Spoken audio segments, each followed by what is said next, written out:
பதிவு பெற்ற அமைப்பு. கிட்டத்தட்ட இது வந்து ஒரு 25 வருஷத்துக்கு முன்னாடியே பதிவு பண்ணியாச்சு. அதிலிருந்து கண்டினியூஸாக பண்ணிகிட்டு இருந்தோம். இடையில வந்து படைப்பாளிகள் கூட்டமைப்புன்னு பேரை மாற்றி பண்ணோம். அது பாரத ராஜா வந்து படைப்பாளர் இயக்கம்னு அங்கே சென்னையில் ஆரம்பித்தார். அதோடு இணைக்கணும் அப்படின்றதுக்காக படைப்பாளர் கூட்டமைப்பு அப்படின்னு சொல்லி பேரை மாற்றணும். பேரை மாற்றிட்டு இப்போ கடந்த ஒரு 7-8 ஆண்டுகளுக்கு பிறகு திரும்பவும் மீண்டும் நடிகர் சங்கம், நாடக நடிகர் சங்கம் அப்படின்னு சொல்லி வச்சே கண்டினியூ பண்ணிக்கிட்டு இருக்கோம். ரெண்டாவது நிறைய புதுச்சேரி மாநிலத்தில் நடிகர் சங்கங்கள் இருக்குது, சிறப்பாக செயல்பட்டுக்கிட்டு இருக்காங்க எல்லாருமே. அதுமாதிரி நாங்களும் ஒரு பிரிவாக இருந்தோம். நாடக கலைஞர்களை மட்டும் வச்சுக்கிட்டு அவங்களுக்கு என்ன செய்ய முடியுமோ அதை சிறப்பாக செஞ்சுட்டு இருக்கீங்க. நீங்கள் கூட இப்போ திரைப்பட தொழிலாளர் சங்கத்தில் இருக்கிறீங்க, திரைப்பட யூனியனில் இருக்கிறீங்க, சிறப்பாக செயல்பட்டு இருக்கிறீங்க. அது மாதிரி நீங்கள் நாடகத்துக்கும் எங்களுக்கும் அதோட வந்து சேர்ந்து பயணித்துக்கிட்டு நிறைய ஹெல்ப்பெல்லாம் பண்ணிகிட்டு இருக்கீங்க. அதாவது கதை, எந்த கதையை அதிகமாக நீங்கள் பயன்படுத்திகிட்டு இருக்கிறீங்க? புதுச்சேரியை பொறுத்த மட்டும் நாடகக்கலை வந்து மிகச்சிறப்பாக இருக்குன்னு தான் சொல்கிறேன். ஏன்னு கேட்டால் வந்து நான் என்னை மட்டும் சொல்லிக்க விரும்பலை. பொதுவாகவே வந்து இங்கே இருக்கக்கூடிய நாடக இயக்குனர்கள், நாடக கலைஞர்கள் எல்லாருமே வந்து இயற்கையாகவே ரொம்ப ஆர்வமாக வந்து செயல்படக்கூடிய கலைஞர்கள். நான் வந்து தமிழகம் முழுவதும் சுற்றுப்பயணம் பண்ணியிருக்கேன். தமிழகத்தினுடைய கிட்டத்தட்ட மேக்சிமம் எல்லா கிராமங்களுக்கும் போயிருக்கேன், நாடகங்கள் போட்டிருக்கேன், நகரங்களில் போட்டிருக்கேன். ஆனால் புதுச்சேரி மண்ணில் இருக்கக்கூடிய அந்த ஒரு கலைஞர்களுக்கு இருக்கக்கூடிய ஆர்வம் சென்னையில் கூட கிடையாது. அந்த ஒரு சின்சியாரிட்டி, அந்த ஒரு அர்ப்பணிப்பு சென்னையில் கூட கிடையாது. ஏன்னா நான் சென்னை சபா ட்ராமாலாம் நிறையா போய் பார்த்துருக்கேன், அவங்களோட உட்காந்து ரிஹர்சல் மோக்கொண்டு போய் பார்த்துருக்கேன். அப்போ புதுச்சேரி கலைஞர்கள் இன்றைய காலகட்டத்தில் நாடகத்துறையில் நம்பர் 1 அப்படின்னு சொல்லி சொல்லலாம். அது மாதிரி பல கலைஞர்கள் புதுச்சேரியில் இருக்காங்க, நாங்கள் மட்டும் இல்லை. நான் எவ்வளோ திறமசாலிகள் வந்து தெரிஞ்சிருக்காங்க, பல பேர் வெளியில், பல பேர் தெரியாமல் இருக்கிறாங்க. அந்த அளவுக்கு வந்து புதுச்சேரியில் மிகச்சிறந்த கலைஞர்கள்லாம் இருக்கிறாங்க. என்னை பொறுத்த மட்டும் என்னுடைய நாடகம், எந்த நாடகம் மிகச்சிறப்பாக போயிட்டுருக்கு அப்படின்னு சொல்லி கேட்டீங்க. நான் இது வரைக்கும் வந்து 56 ஸ்கிரிப்ட் எழுதியிருக்கிறேன், 56 நாடகங்கள். அதில் பிராண நாடகங்கள் 7, வரலாற்று நாடகங்கள் 9, மீதி எல்லாம் சமூக நாடகங்கள். இது இவ்வளோ ஸ்கிரிப்ட் நான் எழுதி தொடர்ந்து கலைஞர்களை வச்சு பண்ணிகிட்டு இருக்கிறேன். இதில் கிட்டத்தட்ட ஒரு 5 ஆண்டுகளில் 190 முறை மேடை ஏறின ஒரு நாடகம் எதுன்னு கேட்டிங்கன்னா, அருள் தருவாள் ஸ்ரீ அங்காள பரமேஸ்வரி அப்படின்ற நாடகம். அந்த நாடகத்தை நீங்கள் கூட செட்டிங்ஸ் போட்டு கொடுத்துருக்கீங்க. ஒரு 5 ஆண்டுகளுக்கு முன்னால் எனக்கு செட்டிங் போட்டு கொடுத்துருக்குறீங்க. கடற்கரையில் காந்தி திடலில் கலை பண்பாட்டுத்துறை நடத்திய விழாவில் அந்த அழைப்பிதழில் கூட ஆர்ட் டைரக்டர் ரமேஷ்னு சொல்லி போட்டிருக்கோம். கிட்டத்தட்ட அது 7-8 வருஷமே இருக்கும். அப்போ வந்து நீங்கள் பண்ணி கொடுத்துருக்கீங்க. இந்த ஒரு 7-8 வருஷத்தில் அது 190 முறை மேடை ஏறிருக்கு. புதுச்சேரியை பொறுத்த மட்டும் ஒரு நாடகம் இத்தனை முறை வந்து மேடை ஏறினதுங்கிறது வந்து ரெக்கார்ட் பிரேக் வந்து அங்காள பரமேஸ்வரி தான். ஏன்னு கேட்டிங்கன்னா வேறு எந்த நாடகமும் எனக்கு தெரியும் இந்த 46-47 வருஷத்தில் இவ்வளோ முறை மேடை ஏறினதா, குறுகிய காலத்தில் மேடை ஏறினதா. நான் அங்கங்கே போயிட்டு இருக்கும்போது பார்த்தீங்கன்னா பேனர், போஸ்டர்ஸ் எல்லாமே பார்த்துட்ருப்போம் சார். உங்களோட எம்எஸ் ராஜாவின், அதாவது அரசு கலைமாமணி எம்எஸ் ராஜாவின் கண்மணி கிரியேஷன்ஸ் வழங்கும் அங்காள பரமேஸ்வரி அப்படின்னு பிரம்மாண்டமான பேனர்கள், போஸ்டர்கள்லாம் பார்ப்பேன். என்ன சார் ரொம்ப பக்திமயமானவரோ, அதனால தான் அங்காள பரமேஸ்வரி பற்றியே நம்ம நாடகம் பண்ணிகிட்ருக்காரு அப்படின்னு நான் நினைப்பேன் சார். அப்படி கிடையாது. அங்காள பரமேஸ்வரி மட்டுமல்ல, என்னுடைய இது அண்ணாமலையார்னு சிவனை பற்றி ஒரு நாடகம் பண்ணியிருக்கிறேன்.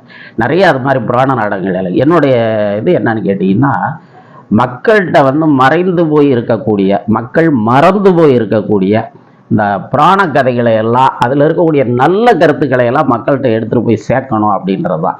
ஏன்னா சமூக நாடகங்கள் இன்றைக்கி தடிக்கு விழுந்தால் எல்லாருமே எழுதுகிறாங்க. ஒரே நாளில் 2 நாளில் ஒரு ஸ்கிரிப்ட் எழுதி போட்டுடலாம். ஆனால் ஒரு புராண நாடகத்துக்கு நிறைய படிக்கணும். நான் ஒரு புராண நாடகம் எழுதுகிறேன் அப்படின்னா அதுக்கு முன்னாடி 6 மாதங்களுக்கு அந்த கதையை பற்றி படிப்பேன். நான் சிவபுராணம் படிப்பேன், லிங்க புராணம் படிப்பேன், அதேமாதிரி வந்து ஆஞ்சநேயர் புராணம், அதே மாதிரி பார்வதி புராணம், இந்த மாதிரி எல்லா புராணத்தையும் படிச்சுட்டு தான் அந்த கதையவே வந்து எழுத ஆரம்பிப்பேன். நான் ஏதோ ஏனோ தானோலாம் இருக்காது. ஏன்னு கேட்டால் நாளைக்கு பார்வையாளர்கள் எங்கே யார் எந்த கேள்வி கேட்டாலும் இது இந்த இடத்துல இப்படி குறிப்பிட்டிருக்கார்கள்னு என்னால் சொல்ல முடியும். ஏன்னா புராணத்தை பொறுத்த மட்டும் ஒரு வடிவமே கிடையாது. ஒவ்வொருத்தரும் ஒவ்வொரு கதையை சொல்லுவாங்க. இப்போ அங்காள பரமேஸ்வரி வரலாறு எடுத்துக்கிட்டிங்கனாலே மலையனூருக்கு ஒரு தலை வரலாறு இருக்குது, வெளியிடங்களில் வேறு வரலாறு இருக்குது. அப்போ நம்ம என்னன்னு கேட்டிங்கன்னா எல்லாத்தையும் சேகரித்து பார்த்து இதில் எதை பெஸ்ட்டாக மக்களுக்கு கொடுத்தா ரசிப்பாங்க, அப்படின்னு நினச்சி தான் நம்ம வந்து பண்ணுறோம். அந்த வகையில் தான் புராணங்களை எல்லாம் மக்கள் மத்தியில் கொண்டு போகணும். ஏன்னு கேட்டால் நம்மளுடைய இதிகாசங்களும் புராணங்களும் மிக மிக சிறந்த நல்ல கருத்துக்களை வந்து சொல்லக்கூடிய. உதாரணமாக எடுத்துக்கிட்டோன்னா, ஒரு கூத்து போடுறாங்க, தெருக்கூத்துன்னா அதில் சிவனையே சாட்டையால் அடித்து ஓட விடுற மாதிரிலாம் வந்து காட்டுறாங்க. அப்போ இந்திரனை சாட்டையால் அடித்து ஓட விடுற மாதிரி காட்டுறாங்க. அப்போ வந்து தெருக்கூத்து கலைஞர்கள் என்னன்னு கேட்டிங்கன்னா, இந்த புராணத்தில் எங்கேயாச்சும் யாராவது ஏதாவது ஒன்று சொல்லியிருந்ததை செவி வழியாக கேட்டுட்டு அதை வந்து அப்படியே வந்து பண்ணுறாங்க. ஆனால் எந்த புராணங்கள்லையும் அப்படியாப்பட்ட இதெல்லாம் கிடையாது. அதனால அந்த கூத்து வடிவங்கள் தவறுன்னு சொல்லலை, அவங்களுக்கு தெரிஞ்சதை அவங்க வந்து கதையாக வந்து பண்ணுறாங்க. இதையெல்லாம் மாற்றி ஜெனியூனா மக்களுக்கு அந்த நாடகத்தை பார்த்தா அந்த கடவுள் மேலே பக்தி வரணும், அப்படி வந்து நாடகங்களை கொடுக்கணும். அதை வந்து சும்மா வசனம் பேசினா நாடகம் வந்து எடுக்கூடாது. சீன் செட்டு பிரம்மாண்டமாக போடணும். எப்படி வந்து ஆர்எஸ் மனோகர் வந்து சென்னையில் பண்ணாரோ அதில் வந்து நம்ம ஒரு 10%, ஏன்னா 100% வந்து அது மாதிரி கொடுக்கறதுக்கு வாய்ப்பே கிடையாது, அதில் ஒரு 10% பாய்ச்சி நம்ம கொடுக்கணும் அப்படின்னு சொல்லி தான் பிரம்மாண்டமான சீன் செட்டிங்ஸ்லாம் போட்டு அங்காள பரமேஸ்வரியை வந்து நம்ம தொடர்ந்து பண்ணி இப்போ 190 முறைக்கு மேலே அந்த நாடகம் போயிருக்கு. மகிழ்ச்சி சார், ரொம்ப மகிழ்ச்சிங்க. கண்மணி கிரியேஷன் பற்றி கேட்டீங்க நீங்கள், எத்தனை கலைஞர்கள் உருவாகியிருக்காங்க, அதனுடைய வரலாறு என்னன்னு கேட்டாங்க. கண்மணி கிரியேஷனை பொறுத்த மட்டும் ஏறத்தாழ ஒரு 200லேருந்து 300 கலைஞர்கள் இங்கே பயின்று வெளியில் போனவங்க இருப்பாங்க. இந்த ஒரு 40 வருஷத்தில் ஒரு 300 கலைஞர்களாச்சும் பயிற்சி எடுத்து போயிருப்பாங்க. அண்மை காலத்தில் இப்போ கடந்த ஒரு 15-20 ஆண்டு காலமாக கண்மணி கிரியேஷன் குழுவில் வந்து உறுப்பினராக இருந்து அதோடு வந்து புதுச்சேரி நாடக நடிகர் சங்கம்னு ஒரு அமைப்பை ஆரம்பித்து அங்காள பரமேஸ்வரி கலை குடும்பம்னு சொல்லி அதை வந்து போட்டு நாங்கள் வந்து ஒரு 40 பேரை இதை உறுப்பினராக சேர்த்து வச்சோம். நடிகர் சங்கமே? ஆமாம், புதுச்சேரி நாடக நடிகர் சங்கம், ஆமாம், பதிவு பெற்ற அமைப்பு. கிட்டத்தட்ட இது வந்து ஒரு 25 வருஷத்துக்கு முன்னாடியே பதிவு பண்ணியாச்சு. அதிலிருந்து கண்டினியூஸாக பண்ணிக்கிட்டு இருந்தோம். இடையில வந்து படைப்பாளிகள் கூட்டமைப்புன்னு பேரை மாற்றி பண்ணோம். அது பாரத ராஜா வந்து படைப்பாளர் இயக்கம்னு அங்கே சென்னையில் ஆரம்பித்தார். அதோடு இணைக்கணும் அப்படின்றதுக்காக படைப்பாளர் கூட்டமைப்பு அப்படின்னு சொல்லி பேரை மாற்றணும். பேரை மாற்றிட்டு இப்போ கடந்த ஒரு 7-8 ஆண்டுகளுக்கு பிறகு திரும்பவும் மீண்டும் நடிகர் சங்கம், நாடக நடிகர் சங்கம் அப்படின்னு சொல்லி வச்சே கண்டினியூ பண்ணிகிட்டு இருக்கோம். ரெண்டாவது, நிறைய புதுச்சேரி மாநிலத்தில் நடிகர் சங்கங்கள் இருக்குது, சிறப்பாக செயல்பட்டுக்கிட்டு இருக்காங்க எல்லாருமே. அதுமாதிரி நாங்களும் ஒரு பிரிவாக இருந்தோம். நாடக கலைஞர்களை மட்டும் வச்சுக்கிட்டு அவங்களுக்கு என்ன செய்ய முடியுமோ அதை சிறப்பாக செஞ்சுட்டு இருக்கீங்க. நீங்கள் கூட இப்போ திரைப்பட தொழிலாளர் சங்கத்தில் இருக்கிறீங்க, திரைப்பட யூனியனில் இருக்கிறீங்க, சிறப்பாக செயல்பட்டுட்டு இருக்கிறீங்க. அது மாதிரி நீங்கள் நாடகத்துக்கும் எங்களுக்கும் அதோட வந்து சேர்ந்து பயணித்துக்கிட்டு நிறைய ஹெல்ப்பெல்லாம் பண்ணிகிட்டு இருக்கீங்க. அது மாதிரி நாடகத்துக்கு மட்டும் நாங்கள் தனியாக கலைஞர்களை வச்சுக்கிட்டு அதுக்குன்னு ஒரு அமைப்பை வச்சுக்கிட்டு தொடர்ந்து அதனுடைய வளர்ச்சிக்காக மட்டும் பண்ணிக்கிட்டு இருக்கிறோம். இதில் 40 கலைஞர்கள் இப்போ வந்து 40 கலைஞர்கள் இருக்காங்க டோட்டல். சார், நீங்கள் இது இப்போ இன்றைய ட்ரெண்டில் பார்த்தீங்கன்னா இருக்கிற நாடக ஆசிரியர்கள், நாடக இயக்குனர்கள் எவ்வளோ பேர் கதைகளை எழுதி இயக்கிக்கிட்டு இருக்காங்க. இந்த காலகட்டத்தில் நீங்கள் இன்னைக்கு பார்த்தீங்கன்னா நிறைய இடத்துல கோயில் திருவிழாக்களில், அரசு சார்ந்த நிகழ்ச்சிகளில் நிறைய நிகழ்ச்சிகள் செய்துட்ருக்கிறீங்க. இதில் அதிகமாக உங்களோட ஸ்கிரிப்டு, அதாவது கதை, எந்த கதையை அதிகமாக நீங்கள் பயன்படுத்திகிட்டு இருக்கிறீங்க? புதுச்சேரியை பொறுத்த மட்டும் நாடகக்கலை வந்து மிகச் சிறப்பாக இருக்குன்னு தான் சொல்கிறேன். ஏன்னு கேட்டால் வந்து நான் என்னை மட்டும் சொல்லிக்க விரும்பலை, பொதுவாகவே வந்து இங்கே இருக்கக்கூடிய நாடக இயக்குனர்கள், நாடக கலைஞர்கள் எல்லாமே வந்து இயற்கையாகவே ரொம்ப ஆர்வமாக வந்து செயல்படக்கூடிய கலைஞர்கள். நான் வந்து தமிழகம் முழுவதும் சுற்றுப்பயணம் பண்ணியிருக்கேன். தமிழகத்தினுடைய கிட்டத்தட்ட மேக்சிமம் எல்லா கிராமங்களுக்கும் போயிருக்கேன், நாடகங்கள் போட்டிருக்கேன், நகரங்களில் போட்டிருக்கேன். ஆனால் புதுச்சேரி மண்ணில் இருக்கக்கூடிய அந்த ஒரு கலைஞர்களுக்கு இருக்கக்கூடிய ஆர்வம் சென்னையில் கூட கிடையாது. அந்த ஒரு சின்சியாரிட்டி, அந்த ஒரு அர்ப்பணிப்பு சென்னையில் கூட கிடையாது. ஏன்னா நான் சென்னை சபா ட்ராமாவில் நிறையா போய் பார்த்துருக்கேன், அவங்களோட உட்காந்து ரிஹர்சல் மோக்கொண்டு போய் பார்த்துருக்கேன். அப்போ புதுச்சேரி கலைஞர்கள் இன்றைய காலகட்டத்தில் நாடகத்துறையில் நம்பர் 1 அப்படின்னு சொல்லி சொல்லலாம். அது மாதிரி பல கலைஞர்கள் புதுச்சேரியில் இருக்காங்க, நாங்கள் மட்டும் இல்லை. நான் எவ்வளோ திறமசாலிகள் வந்து தெரிஞ்சிருக்காங்க, பல பேர் வெளியில், பல பேர் தெரியாமல் இருக்கிறாங்க. அந்த அளவுக்கு வந்து புதுச்சேரியில் மிகச்சிறந்த கலைஞர்கள்லாம் இருக்கிறாங்க. என்னை பொறுத்த மட்டும் என்னுடைய நாடகம், எந்த நாடகம் மிகச்சிறப்பாக போயிட்டுருக்கு அப்படின்னு சொல்லி கேட்டீங்க. நான் இது வரைக்கும் வந்து 56 ஸ்கிரிப்ட் எழுதியிருக்கிறேன், 56 நாடகங்கள். அதில் பிராண நாடகங்கள் 7, வரலாற்று நாடகங்கள் 9, மீதி எல்லாம் சமூக நாடகங்கள். சமூக இவ்வளோ ஸ்கிரிப்ட் நான் எழுதி தொடர்ந்து கலைஞர்களை வச்சு பண்ணிட்டு இருக்கிறேன். இதில் கிட்டத்தட்ட ஒரு 5 ஆண்டுகளில் 190 முறை மேடை ஏறின ஒரு நாடகம் எதுன்னு கேட்டிங்கன்னா அருள் தருவாள் ஸ்ரீ அங்காள பரமேஸ்வரி அப்படின்ற நாடகம். அந்த நாடகத்தை நீங்கள் கூட செட்டிங்ஸ் போட்டு கொடுத்துருக்கீங்க. ஒரு 5 ஆண்டுகளுக்கு முன்னால் எனக்கு செட்டிங் போட்டு கொடுத்துருக்குறீங்க. கடற்கரையில் காந்தி திடலில் கலை பண்பாட்டுத்துறை நடத்திய விழாவில் அந்த அழைப்பிதழில் கூட ஆர்ட் டைரக்டர் ரமேஷ்னு சொல்லி போட்டிருக்கோம். கிட்டத்தட்ட அது 7-8 வருஷமே இருக்கும். அப்போ வந்து நீங்கள் பண்ணி கொடுத்துருக்கீங்க. இந்த ஒரு 7-8 வருஷத்தில் அது 190 முறை மேடை ஏறிக்கும். புதுச்சேரியை பொறுத்த மட்டும் ஒரு நாடகம் இத்தனை முறை வந்து மேடை ஏறினதுங்கிறது வந்து ரெக்கார்ட் பிரேக் வந்து அங்காள பரமேஸ்வரி தான். ஏன்னு கேட்டிங்கன்னா வேறு எந்த நாடகமும் எனக்கு தெரியும் இந்த 46-47 வருஷத்தில் இவ்வளோ முறை மேடை ஏறினதா, குறுகிய காலத்தில் மேடை ஏறினதா. நான் அங்கங்கே போயிட்டு இருக்கும்போது பார்த்தீங்கன்னா பேனர் போஸ்டர்ஸ் எல்லாமே பார்த்துட்ருப்போம் சார். உங்களோட எம்எஸ் ராஜாவின், அதாவது அரசு கலைமாமணி எம்எஸ் ராஜாவின் கண்மணி கிரியேஷன்ஸ் வழங்கும் அங்காள பரமேஸ்வரி அப்படின்னு பிரம்மாண்டமான பேனர்கள் போஸ்டர்கள்லாம் பார்ப்பேன். என்ன சார் ரொம்ப பக்திமயமானவரோ, அதனால தான் அங்காள பரமேஸ்வரி பற்றியே நம்ம நாடகம் பண்ணிகிட்ருக்காரு அப்படின்னு நான் நினைப்பேன் சார். அப்படி கிடையாது. அங்காள பரமேஸ்வரி மட்டுமல்ல, என்னுடைய இது அண்ணாமலையார்னு சிவனை பற்றி ஒரு நாடகம் பண்ணியிருக்கிறேன். நிறைய அது மாதிரி புராண நாடகங்கள். என்னுடைய இது என்னன்னு கேட்டிங்கன்னா, மக்கள்கிட்ட வந்து மறைந்து போய் இருக்கக்கூடிய, மக்கள் மறந்து போய் இருக்கக்கூடிய இந்த புராண கதைகளை எல்லாம், அதில் இருக்கக்கூடிய நல்ல கருத்துக்களை எல்லாம் மக்கள்கிட்ட எடுத்துகிட்டு போய் சேர்க்கணும் அப்படின்றது தான். ஏன்னா சமூக நாடகங்கள் இன்றைக்கி தடிக்கு விழுந்தால் எல்லாருமே எழுதுகிறாங்க. ஒரே நாளில் 2 நாளில் ஒரு ஸ்கிரிப்ட் எழுதி போட்டுடலாம். ஆனால் ஒரு புராண நாடகத்துக்கு நிறைய படிக்கணும். நான் ஒரு புராண நாடகம் எழுதுகிறேன் அப்படின்னா அதுக்கு முன்னாடி 6 மாதங்களுக்கு அந்த கதையை பற்றி படிப்பேன். நான் சிவபுராணம் படிப்பேன், லிங்க புராணம் படிப்பேன், அதேமாதிரி வந்து ஆஞ்சநேயர் புராணம், அதே மாதிரி பார்வதி புராணம், இந்த மாதிரி எல்லா புராணத்தையும் படிச்சுட்டு தான் அந்த கதையவே வந்து எழுத ஆரம்பிப்பேன். நான் ஏதோ ஏனோதானம்லாம் இருக்காது. ஏன்னு கேட்டால் நாளைக்கு பார்வையாளர்கள் எங்கே யார் எந்த கேள்வி கேட்டாலும் இது இந்த இடத்துல இப்படி குறிப்பிட்டிருக்கார்கள்னு என்னால் சொல்ல முடியும். ஏன்னா புராணத்தை பொறுத்த மட்டும் ஒரு வடிவமே கிடையாது. ஒவ்வொருத்தரும் ஒவ்வொரு கதையை சொல்லுவாங்க. இப்போ அங்காள பரமேஸ்வரி வரலாறு எடுத்துக்கிட்டிங்கனாலே மலையனூருக்கு ஒரு தலை வரலாறு இருக்குது, வெளியிடங்களில் வேறு வரலாறு இருக்குது. அப்போ நம்ம என்னன்னு கேட்டிங்கன்னா எல்லாத்தையும் சேகரித்து பார்த்து இதில் எதை பெஸ்ட்டாக மக்களுக்கு கொடுத்தா ரசிப்பாங்க அப்படின்னு நினச்சி தான் நம்ம வந்து பண்ணுறோம். அந்த வகையில் தான் புராணங்களை எல்லாம் மக்கள் மத்தியில் கொண்டு போகணும். ஏன்னு கேட்டால் நம்மளுடைய இதிகாசங்களும் புராணங்களும் மிக மிக சிறந்த நல்ல கருத்துக்களை வந்து சொல்லக்கூடியவை. அதில் வந்து ஒரு சில புராணங்களில் மிகைப்படுத்தி இருக்கும். பிற்காலத்தில் வந்தவங்க அதை மாற்றி எழுதும்போது சில தவறான கருத்துக்கள்லாம் அதுக்குள்ளே எழுதியிருப்பாங்க. அதெல்லாம் நம்ம ஒதுக்கி தள்ளிடலாம். மக்களுக்கு எதை கொடுக்கணும்? நல்லது தான் கொடுக்கணும். நல்ல கருத்துக்களை மக்கள் மத்தியில் கொண்டு போய் கொடுத்தோம்னா அது நல்ல வழியாக போய் சேரும். உதாரணமாக எடுத்துக்கின்னா ஒரு கூத்து போடுறாங்க, தெருக்கூத்துன்னா அதில் சிவனையே சாட்டையால் அடித்து ஓட விடுற மாதிரிலாம் வந்து காட்டுறாங்க.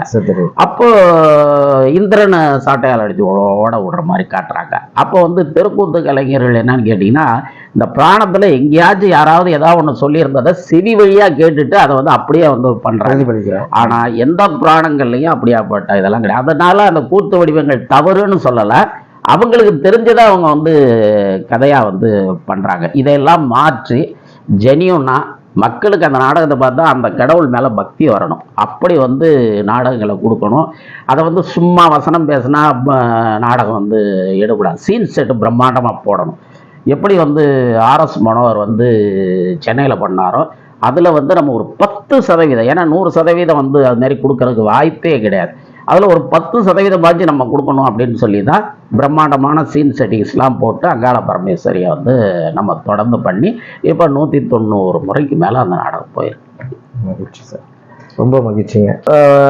இளைஞர்கள் வந்து உங்கள் நாடகத்தில் வந்து சேர்ந்து நடிக்கணும்னு ஆசைப்பட்டா அந்த ஒழுங்குமுறையெல்லாம் எப்படி இருக்கணும்னு நீங்கள் ஆசைப்படுறீங்க? இன்னைக்கு இருக்க கலைஞர்கள் எவ்வளோ பேர் புதிய கலைஞர்கள் வந்திருக்கிறாங்க. அதேமாதிரி என்கிட்ட இருந்து புதிய மன்றங்களை உருவாக்கி விட்ருக்கேன். நாடக கலைஞர்கள் மட்டும் இல்லை, புதிய நாடக மன்றங்களை உருவாக்கி விட்ருக்கேன். இன்னைக்கு புதுச்சேரியில் இருக்கக்கூடிய ஒரு 30-40 மன்றங்கள் என்னன்னு கேட்டிங்கன்னா, கண்மணி கிரியேஷன்ல இருந்து போன ஒரு கலைஞர் தான் அந்த மன்றத்தையே நிர்வாகம் பண்ணிகிட்டு இருப்பார். அவங்களுக்கு ஒரு டைட்டில் வச்சு அவங்களுக்கு பதிவு கொண்டு கொடுத்து அவங்களுக்கு அரசினுடைய எல்லா துறைகள்லையும் நாடகம் வாங்கி கொடுத்து அந்த மன்றத்தையும் வளர்த்து விட்றேன். இப்படியெல்லாம் ஒரு கலைஞனை நாங்கள் வளர்த்து விடணும்னா அந்த கலைஞன் வர்றதுக்கு முன்னாடி அந்த அளவுக்கு வந்து அவங்களுடைய டெடிக்கேஷன் இருக்கணும், ஈடுபாடு இருக்கணும் கலையில். இப்போ என்கிட்ட ஒருத்தர் நடிக்க கேட்டு வர்றாருன்னா நேற்று கேட்டு இன்றைக்கெல்லாம் நாடகம் கொடுத்துடவே மாட்டேன் நான். இன்னும் சொல்லப்போனால் நான் ஸ்கிரிப்ட் கொடுத்து ஒரு சில கலைஞர்களுக்கு 4 வருஷம் கழித்து அந்த கேரக்டர் நடிக்க வாய்ப்பெல்லாம் கொடுத்துருக்குறேன் நான். அது சில பேர் பேர்லாம் சொல்ல விரும்பல. ஆனால் இன்றைக்கி அவங்கெல்லாம் வந்து ரொம்ப ஃபாஸ்ட்டில் இருக்கக்கூடிய கலைஞர்கள். அவங்களுக்கு ஒரு 4 வருடத்துக்கு முன்னாடி தான் ஸ்கிரிப்ட் கொடுத்தேன். ஆனால் எனக்கு அந்த திருப்தி வர்ற வரைக்கும் அவங்கள நான் மேடை ஏற்றலை. சின்ன கேரக்டராக இருந்தால் கூட அந்த கேரக்டரை ஒழுங்காக பண்ணணும், நிறைவாக பண்ணணும் அப்படின்னு சொல்லி நான் ஆசைப்படுவேன். அதனால் புதுசாக வர்ற கலைஞர்கள் முதல்ல வந்து நிறைய பயிற்சி எடுத்துக்கணும். ஃபஸ்ட்டு நாடகத்துறையில் பயிற்சி. 2வது வந்து நாடகத்துறையில் கண்மணி கிரியேஷனை பொறுத்த மட்டும் ஒழுக்கம் ரொம்ப முக்கியம்.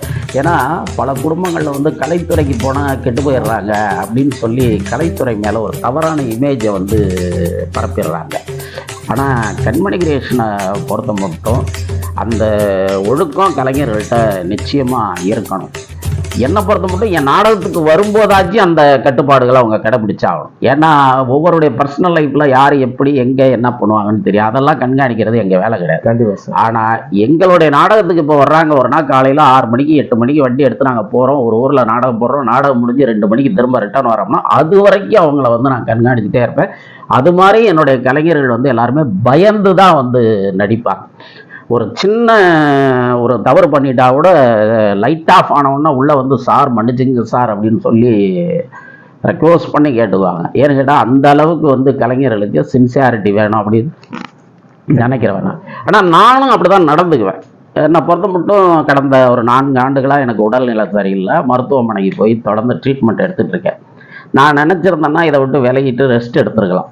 ஆனால் என்னுடைய வாழ்நாள் உள்ள வரைக்கும் நிறைய கலைஞர்களை உருவாக்கணும், கடைசி வரைக்கும் கலைத்துறையில் தான் நம்ம பயணம் பண்ணணும் அப்படின்னு சொல்லி நான் என்னைக்கு ஒரு கொள்கை 47 வருஷத்துக்கு முன்னாடி எடுத்தனோ அந்த கொள்கையிலேருந்து இன்னைக்கு வரைக்கும் மாறாமல் இந்த உடல் நலிவுற்ற நிலையிலே முக்கியமான அரசியல், கலை, இலக்கிய, ஆன்மீக பெருமக்கள்லாம் என்னை எவ்வளோ கேட்டுட்டாங்க, ரெஸ்ட் எடுக்க அதெல்லாம் விட்டுட்டு ஏன் இவ்வளோ கஷ்டப்படுறேன். இல்லைங்க, அடுத்த தலைமுறையை உருவாக்கணும், நம்ம வாழ்ந்தோம் போனோம்லாம் இருக்கக்கூடாது அப்படின்னா இன்றைக்கி அடுத்த தலைமுறை உருவாக்கணும். நீங்கள் கேட்ட மாதிரி எத்தனையோ கலைஞர்கள் வந்து பயிற்சி எடுத்து ஒழுக்கமாக நடந்துக்கிட்டு நல்ல முறையில் இந்த கலைத்துறையில் இன்னைக்கு வருமானத்தோடு இருக்காங்க. இப்போ கூட உங்ககிட்ட பயிற்சி பெற்ற ஒரு தம்பி கூட ஏஆர் ராஜேஷ்ன்னு சொல்லிட்டு ஒரு தம்பி இன்னைக்கு ஒரு படம் ஏற்றி இன்னைக்கு திரைக்கும் வந்துருச்சு அந்த படம். என்னோட குருநாதர்னு சொல்லிட்டு உங்க பெயரை தான் சொல்லியிருக்காரு. அது கேட்கும் போது எங்களுக்குலாம் ரொம்ப சந்தோஷம். நிறைய பாண்டிச்சேரியிலேருந்து நிறைய கலைஞர்கள் படம் எடுத்துக்கிட்டு இருக்காங்க, எடுக்க முயற்சி எடுத்துக்கிட்டு இருக்காங்க. நிறைய பேர் வந்து சக்ஸஸாக முடித்தவங்களும் இருக்கிறாங்க. அப்படியாப்பட்ட கலைஞர்கள்லாம் கூட ஏதாவது ஒரு சின்ன தொழிலையாச்சும் எங்களோட இணைஞ்சவங்களாக தான் இருப்பாங்க. சம்பந்தம்லாம் கண்மணி கிரியேஷனுக்கு எனக்கு சம்பந்தமே இல்லைன்னு எந்த கலைஞரும் சொல்ல முடியாது. ஒன்று அவங்களுக்கு ஒரு சின்ன மெடலாச்சும் நான் போட்டிருப்பேன், ஒரு சின்ன சர்டிஃபிகேட்டாச்சும் கொடுத்துருப்பேன். இந்த கண்மணி கிரியேஷன்ஸ் எவ்வளோ நாடகங்களை, எவ்வளோ மேடையை, எவ்வளோ கலைஞர்களை உருவாக்கியிருக்குங்க. இதே கண்மணி கிரியேஷன்ஸ் எப்போ ஒரு திரைப்பட வெண்திரையில் பார்க்க முடியும்? கண்மணி கிரியேஷனுக்கும் வந்து வாழ்நாளில் அப்படி ஒரு முறையாச்சும் செஞ்சு தான் நம்ம வந்து ஓய்வு பெறணுன்ற ஆசை நிச்சயமாக இருக்குது. அதுக்கு ரமேஷ் செல்வராஜன் போன்ற திரைப்படத்துறையோடு சம்பந்தப்பட்ட கலை இயக்குனர்களும் அல்லது குறும்பட இயக்குனர்களும் எல்லாரும் ஒத்துழைப்பு கொடுத்தால் நிச்சயமாக வந்து கண்மணி கிரியேஷனும் அப்படி ஒரு சாதனையை நடத்தும். அந்த துறையில் ஈடுபாடு உள்ள நல்ல கலைஞர்கள், அந்த துறையில் இன்னைக்கு ட்ரெண்டில் வந்து சாதிச்சுட்டு இருக்கவங்க, இவங்கெல்லாம் சப்போர்ட் பண்ணி என்னை கொஞ்சம் உந்து சக்தியாக இருந்தால் என்னுடைய ஏதாவது ஒரு ஸ்கிரிப்டை வந்து படமாக வந்து எடுக்கிறதுக்கு நிச்சயமாக வாய்ப்புகள் இருக்குது. அதுக்கு உங்களுடைய ஒத்துழைப்பும் தேவை. நிச்சயமாக சார், எங்களோட ஒத்துழைப்பு உங்களுக்கு எப்பயுமே இருக்கும், எந்த நேரத்தில் இருக்கும். அதே போல் நம்ம புதுச்சேரியில் திரைப்பட சம்மந்தப்பட்ட நபர்கள் நிறைய பேர் இருக்காங்க. ஆனால் வெளியே தெரியாமல் இருக்காங்க, திறமைசாலியாகவும் இருக்காங்க. இது அதிக விரைவில் உங்களை சந்திக்க நான் அதுக்கான ஏற்பாடுகளை செய்கிறேன். நிச்சயமாக நீங்கள் அடுத்த டைம் உங்களை நான் இதே சந்திக்கும்போது ஒரு திரைப்பட இயக்குனராக சந்திக்கணும்னு நான் ஆசைப்பட்றேன். நன்றி சார்.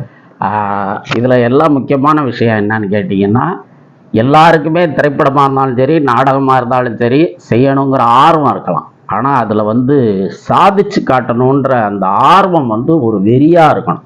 அப்போ தான் வந்து சாதிக்க முடியும். என்னுடைய கலைஞர்கள் இன்றைக்கி ஆர்வம் மிகுதியால் ஒரு வெறித்தனமாக நாடகத்துறையில் பயணித்த காரணத்தினால தான் கிட்டத்தட்ட என்னுடைய கண்மணி கிரியேஷன் அமைப்போடு பயணித்தவர்கள் அல்லது இதோட தொடர்பில் இருந்தவங்கன்னு பார்த்தீங்கன்னா ஒரு 20 பேர் வந்து புதுச்சேரி அரசு கலைமாமணி விருது பெற்றிருக்கிறார்கள். அண்மையில் கொடுத்த இந்த கலைமாமணி விருதில் கூட 7 பேர் ஒரே டயத்தில் இந்த அமைப்பில் இருந்து கலைமாமணி விருது வாங்கினாங்க. அது ஒரு மிகப்பெரிய சாதனை. ஒரே அமைப்பில் 7 பேர் கலைமாமணி விருது வாங்குறதுங்கிறது. உங்கள் மூலமா அவங்க கலைமாமணி விருது வாங்கினது ரொம்ப பெருமையான விஷயம். ஆமாம். அதே அவங்க யார் யார் என்ற அவங்க பேரையும் உங்கள் வாயில சொன்னீங்கன்னா கொஞ்சம். இல்லை, நான் இப்போ அந்த 7 பேருடைய கலைமாமணி விருது வாங்க இன்னமும் தகுதி உள்ள ஒரு சில பேர் வந்து வெளியில் இருக்காங்க எங்கள்கிட்ட. இப்போ உங்களோட ரமேஷ் செல்வராஜனுடைய யூடியூப்னுடைய ஒரு முக்கியமான சேனலில் வந்து அந்த ஒருத்த பேரை மட்டும், ஏன்னா நடிகர்கள் நடிகைன்னா குறிப்பிட்டு சொல்லிடுவேன். ஏன்னு கேட்டால் என்னை பொறுத்த மட்டும் என் நாடகங்களில் நடித்தவங்களே மிகப்பெரிய சாதனை பண்ணி இன்னைக்கு சென்ட்ரல் அவார்டு வரைக்கும் வாங்கினவங்க விஜய் என்கிற வீரம்மாள்.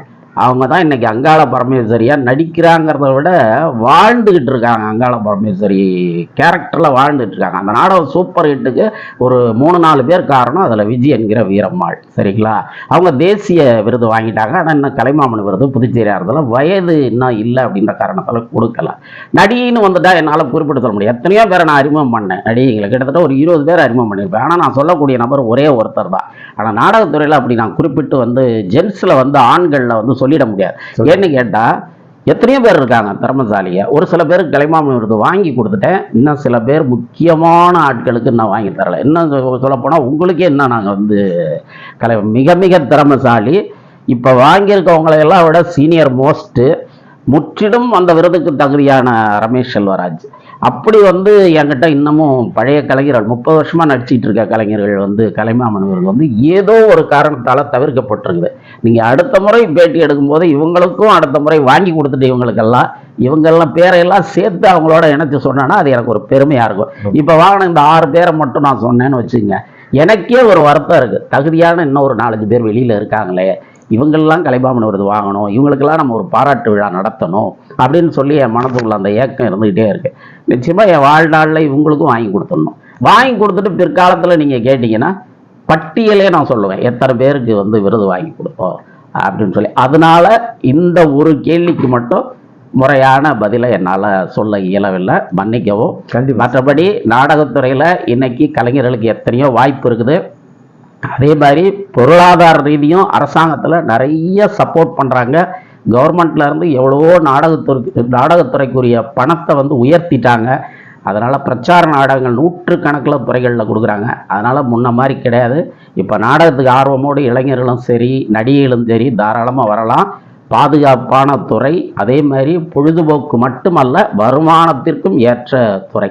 அதனால் கதை வளர்ப்பதோடு நாமும் வளரலாம். அதனால் நல்லதே நினைப்போம், நல்லதே நடக்கும். கலை வாழ்க, கலைஞர்கள் வாழ்க. நன்றி, வணக்கம். வரும் ஆதரவோடு பல தீதரவோதுவும் வந்தே மாதரம்.